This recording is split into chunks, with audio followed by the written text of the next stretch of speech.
اسلام آباد نظریاتی کونسل کو کس حد تک رائے دینے کا اختیار ہے؟ اسلام آباد ہائی کورٹ نے فریقین کے دلائل کے بعد فیصلہ محفوظ کر لیا ہے۔ عدالت نے ریمارکس دیے کہ فیصلہ آج ہی ہو جائے گا۔ مزید جانتے ہیں ڈان نیوز کے نمائندے طاہر نصیر سے۔ طاہر بتائیے۔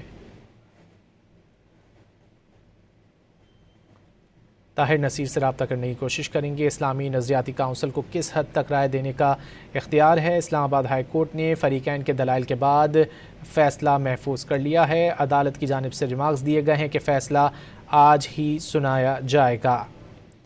کیا فیصلہ آج ہی سنا دیں گے؟ درخواست گزار ڈاکٹر اسلم خاکی کی جانب سے کہا گیا فیصلہ آج ہی ہو جائے گا۔ ویسے بھی 24 گھنٹے رہ گئے ہیں ہمارے پاس۔ جسٹس محسن اختر کیانی کی جانب سے مسکراتے ہوئے یہ ریمارکس دیے گئے۔ کوئی قانون بننے سے پہلے اسلامی نظریاتی کونسل اپنی رائے دے سکتی ہے تاکہ کوئی قانون قرآن و سنت کے خلاف نہ ہو۔ ایڈیشنل اٹارنی جنرل کی جانب سے یہ کہا گیا۔ اسلام آباد نظریاتی کونسل کو کس حد تک رائے دینے کا اختیار ہے؟ اسلام آباد ہائی کورٹ نے فریقین کے دلائل کے بعد فیصلہ محفوظ کر لیا ہے۔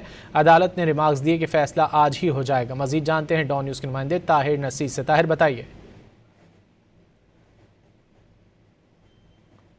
طاہر نصیر سے رابطہ کرنے کی کوشش کریں گے۔ اسلامی نظریاتی کونسل کو کس حد تک رائے دینے کا اختیار ہے؟ اسلام آباد ہائی کورٹ نے فریقین کے دلائل کے بعد فیصلہ محفوظ کر لیا ہے۔ عدالت کی جانب سے ریمارکس دیے گئے ہیں کہ فیصلہ آج ہی سنایا جائے گا۔